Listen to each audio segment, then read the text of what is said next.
I'm so thankful to be here tonight, and I just want to say Merry Christmas. This is my favorite season of the whole entire year, and I've come tonight to tell you a little bit about where the Lord has brought me from and what He has done in my life. My name is Leslie Chinn, and I'm 28 years old, and before I tell you about my story, I want to tell you about a lady in the Bible, because the Bible is just amazing. And when I read this story about this lady, I thought so much about what my life has been like and where God has brought me from.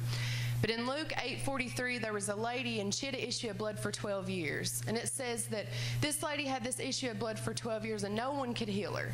No one could. So when I read that, I thought, how many people had she probably been to try to get help? What had she done to try to get help? And I mean, anything that she did obviously didn't matter the money she spent or who she talked to. She couldn't get any kind of help.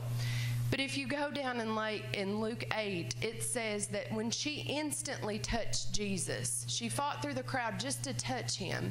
And He knew. There's a crowd full of people around Him, but He knew because He felt power, His power, God's power, come out and go on this woman. It says that after she touched Jesus, she was instantly healed.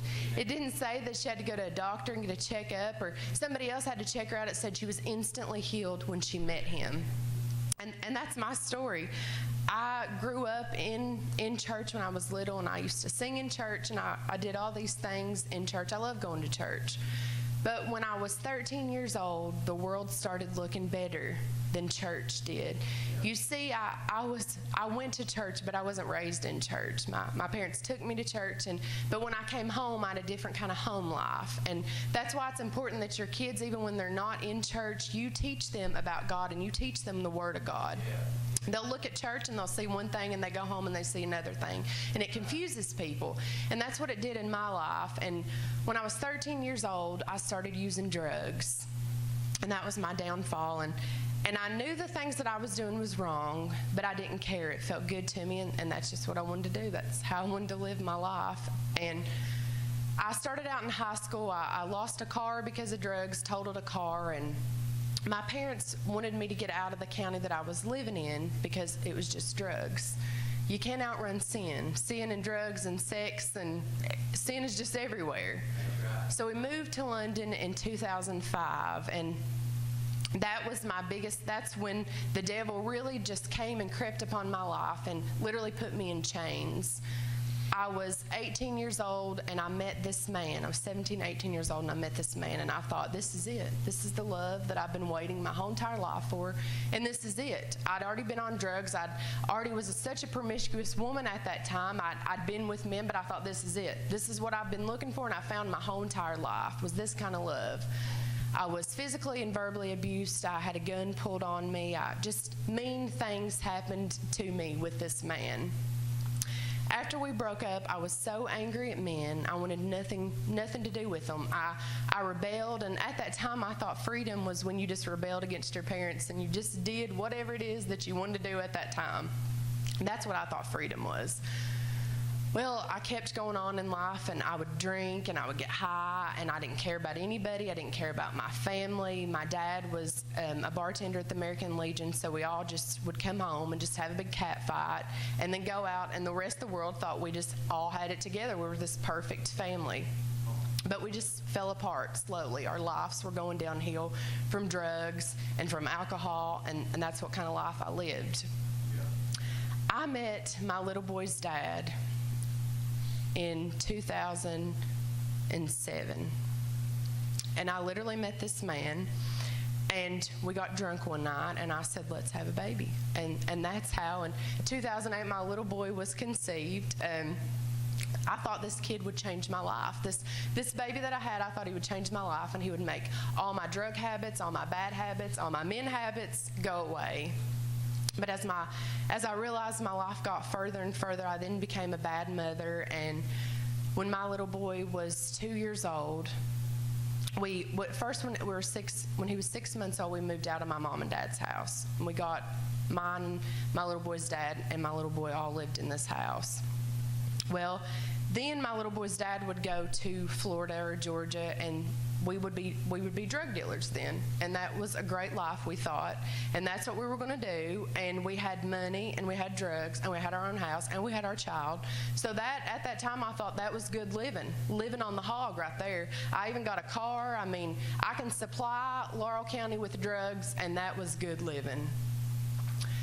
We would fight, and so I'd kick him out. I'd move another drug dealer in. We would fight, or he'd go to jail, and I'd kick him out and move a new drug dealer in. That's the life that we had. And I had so many drug dealers and so many people around my child that shouldn't have even. I mean, a normal day for me was putting my baby in the car seat and driving to the local drug dealer's house and not thinking a thing about it. That's just how I lived. And that was the change that was on me. And I was a bad mother, and I knew I was a bad mother. I had so much shame. But I didn't care. I wanted what I wanted, and I wanted my flesh to be satisfied with the things of the world. When my little boy's dad was on a drug run, I got put in the hospital. I overdosed on numerous things in my system, and I was in ICU for 2 days. While I was in ICU, I received 3 phone calls from social services about my little boy and the welfare of my little boy. It's only by the grace of God my child did not get took that day. And I knew right there and right then that the Lord had saved my life, that He had spared my life. He'd already spared my life so many times. Wake up, Leslie, He'd say, wake up. And I didn't. I ignored it, and I'd push it off, and I'd harden my heart. And I wasn't ready to accept the Lord. I wasn't ready to accept change, because in my eyes I thought I was free. Free from the law, free from anything that somebody could tell me. I already had it all figured out. After that, I stayed clean for probably about 2 weeks, and I began to go to AA meetings and NA meetings, and these people would sit and they would look at me and they would say, "You're going to be a drug addict for the rest of your life. You're going to have this disease and carry it for the rest of your life." Well, if that's the case, I thought, there's no hope. You all have offered me nothing except I'm going to be a drug addict for the rest of my life, so I thought I can do drugs and be a drug addict for the rest of my life. Like I said, I stayed clean for probably about 2 weeks. I then moved into another home. I'd already lost one home to drugs, so I then tried to get another house.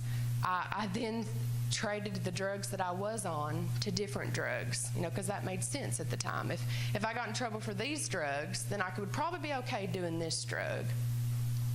It kept getting worse and worse and worse for me. My life had spiraled out of control.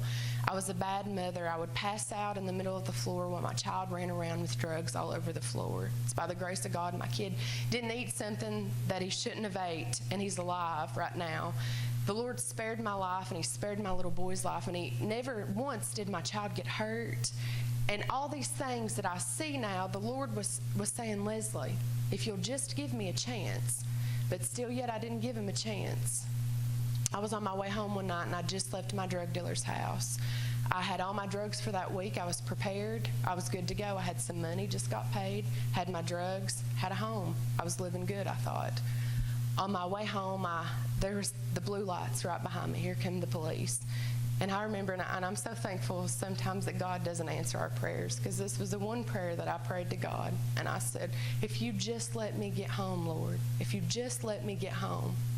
My prayer was not answered. I was pulled over by the police. I had 8 charges against me. 7 of them were for drugs.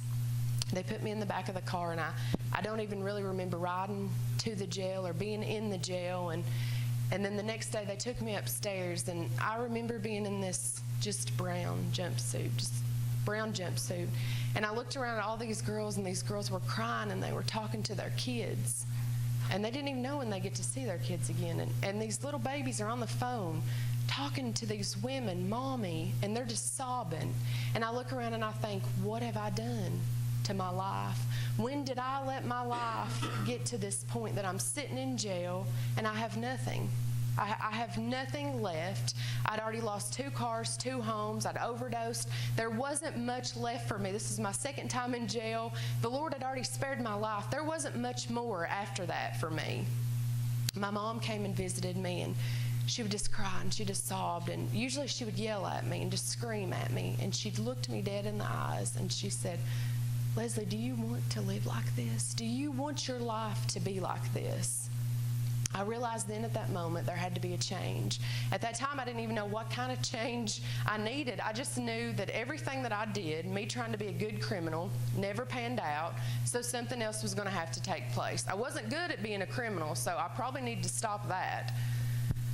I went to court, and I had a year hanging over my head, probation for 2 years, and if I got in any trouble, I was going to go to jail for a year.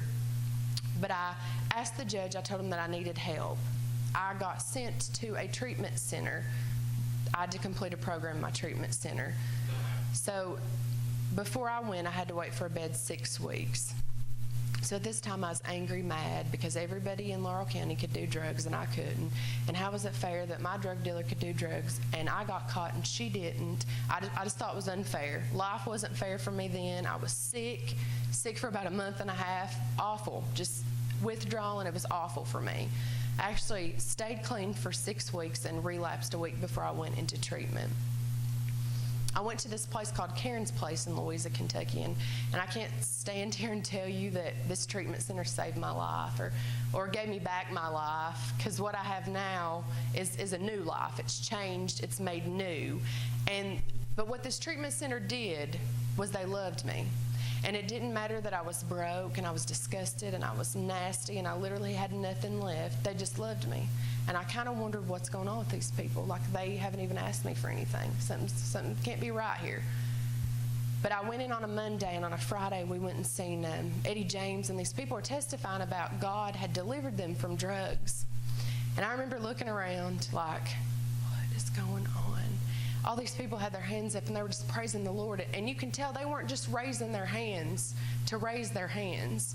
You could tell that they meant it and they felt it and they had a love in their heart for God. They had something that I didn't have.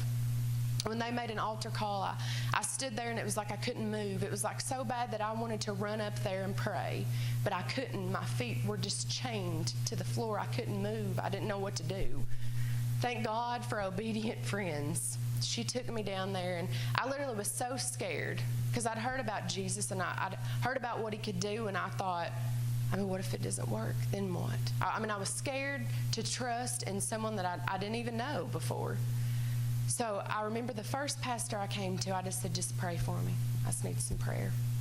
By the second lady that I came to, I can't even tell you what my great salvation prayer was.